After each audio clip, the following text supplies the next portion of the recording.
so much fun. I've wanted to do this for a little while, and this is going to be something that our parents can learn a little more about you, and our church members can learn a little more about you. I think it's going to be a lot of fun. So Teek, thank you for letting me interview you. You're welcome. You are our director of our learning center, and yet your first experience with First Cumberland was not becoming director, but it went way back. So tell me your earliest experiences with First Cumberland. I actually started visiting First Cumberland with a dear friend. Her family was a part of the church, and I spent the night over there a lot, and I would come to church with them on Sundays, probably from 7, 8, 9 years old.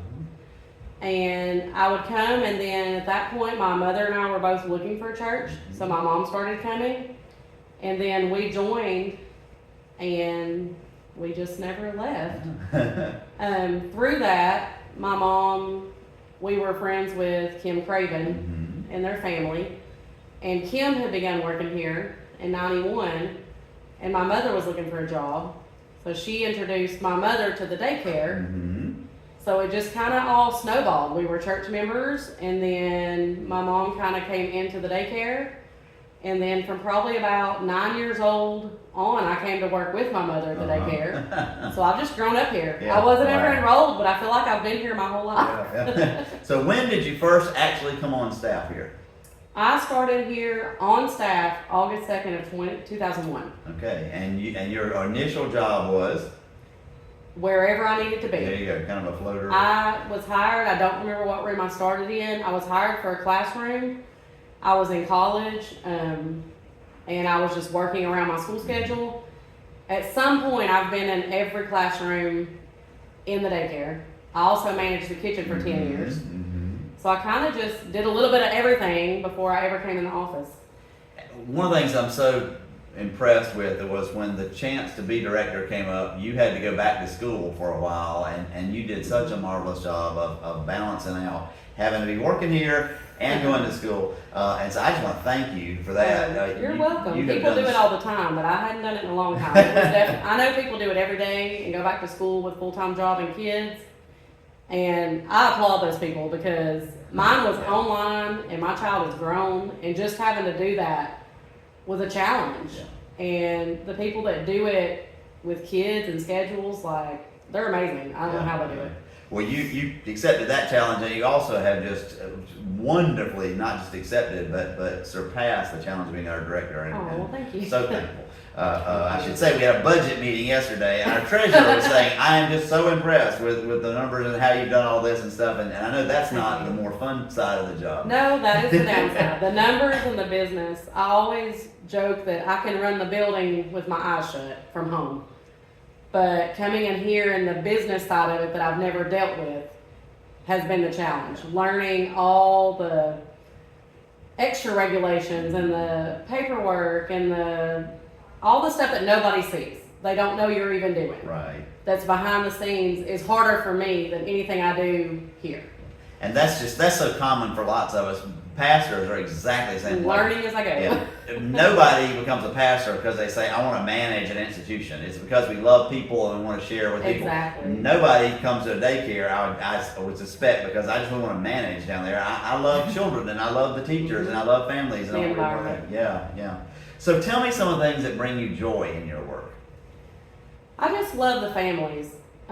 We have a great group of families and teachers, and daily, we're talking to these families and communicating with them, and when the families will message us and just say, we are so thankful for y'all, we are so grateful that I know my child is okay, y'all are a blessing to us, your teachers are wonderful, we don't want to be anywhere else. When I do a tour and people come in and go, we want to be here, what do we do, how do we sign up? Just knowing that we help that many people, and I can make that many moms and dads and grandmothers know their kids are okay. Nowadays, there's so much going on, and you can't leave your kid anywhere. I mean, it's scary, even for the employees who work here, hate when their babies have to start. Right. But I couldn't imagine leaving my baby somewhere that I didn't know anybody and I hadn't been there, and just knowing that we can give that relief to parents and that they're okay and they can go to work and they trust us and they love us and they show up for church functions and support us is pretty much the biggest thing for me. Just knowing we can provide that service and that stuff for them. Yeah, that's great. That's great. And of course, that's why the church wants to have this ministry as well. So absolutely, yeah. So talking about ministry, one of my joys every week is getting to do chapel for the kids. We do it in the sanctuary because I want them to get the experience of that big, wonderful building. And what I discovered is, as much as I give to them, in some ways they give back to me. And sometimes they ask the most wonderful, profound questions, or they do the most wonderful things. So a few weeks ago, a little girl said, well, if Jesus is God, how can he die? And it's a great question, and I don't even have a good answer, but I wanted to honor that question, not just come up with some little, pat answer. But so we talked about it a little bit. And then when my sister died back in August, the kids were so wonderful, coming to me and hugging me and saying, I'm just sorry your sister died. And they were kind of my little church. I wrote about that in our last newsletter. And then just this morning, you were in chapel this morning with us, one little girl said, well, why can't we see God? And where is God if we can't see God? And it was a great question. And we talked about it, and some of the kids had some answers, and some of the answers were a little odd, but that was okay. We got a chance to all talk about it and work through it. I wonder if you've had some profound experiences like that too. I'm sure I have. Coming up with any on the spot? Sorry.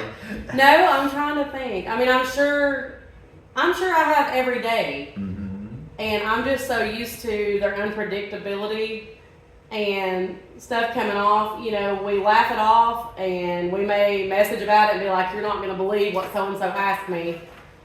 But then the next day rolls over and they just get replaced with new ones. Yeah. I do love, my nephews went here and I would always go check on them, and it used to confuse the kids. They would be like, are you his grandmother? Are you, because they would see me check him out. They're just curious. Yeah. They don't understand everything, but they want to know everything. Yeah. And just the questions we get daily, like I said, I can't come up with one off the top of my head, but there's so many. Yeah. It's just... Right. Another thing's been great for me is I've learned a lot from the staff about how to, just by observing them, about how I can work with the kids. I don't work with kids on a regular basis. And today was a good example for you. I want to brag with you a little bit. We were talking about Peter's mother-in-law. It was in the story. And the story called her his mother-in-law, and the kids just weren't getting it. And you said it was his granny. And it's, or it was a grandma, a sick grandma. And as soon as you said sick grandma, the kids knew, okay, now I don't know about a sick mother-in-law, but sick grandma. It could have been their terms. They don't know what that is, but they all have the grandmothers and they're all involved. Yeah. So you are just a great example of leader of your staff, because the rest of the staff do the same thing too. The idea of asking the kids, are you making good choices? That kind of thing. One of the things I've learned from your staff is when they ask me a question, a lot of times I'll say, what do you think? And they actually either know the answer or they'll talk themselves into the answer. And I think that's probably better than me just giving them an answer that they may not remember it 30 seconds later. So thanks for all of that, both you and your staff. Well, you talked about laughing about things. Any you may not want to mention names, but any funny things that come to mind that you've experienced with the years? I know there's been lots of them. I know probably one of my funniest things that I can come up with right now, and we were talking about it earlier, was in chapel. You never know what they're going to say. You never know if they're going to be truthful, funny. We have some comedians. And it made my day when you asked what happened to Jesus after the third day when y'all were discussing Easter.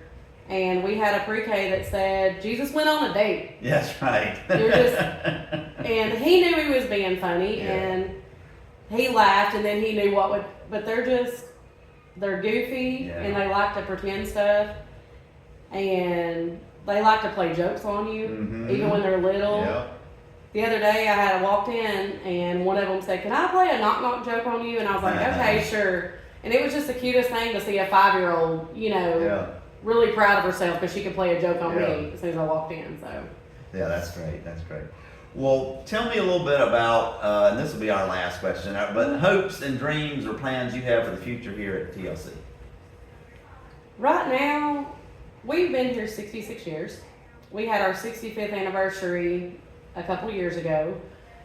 And I just hope that we can keep going and be one of the well-known great daycares in our area for 65 more years. I've worked under 5 different directors, being here with my mother. I hope to be here for a while. It's challenging, it's stressful. Keeping a staff is hard. Turnover is really bad and everybody's struggling with it right now. But I just hope that we can keep a good staff and keep this going. It's a great center and we're well known and people refer to us and families bring 4 kids through here from babies up and send all their friends, and I just hope that we can keep that going. I don't want to ever see that go down with everything going on in the world. Well, and there's just no doubt with you as director that's going to be the case. I also want to mention, if people don't know, our last year's evaluation, they moved from the star system to a point system. Yes. And we scored 97 out of 100.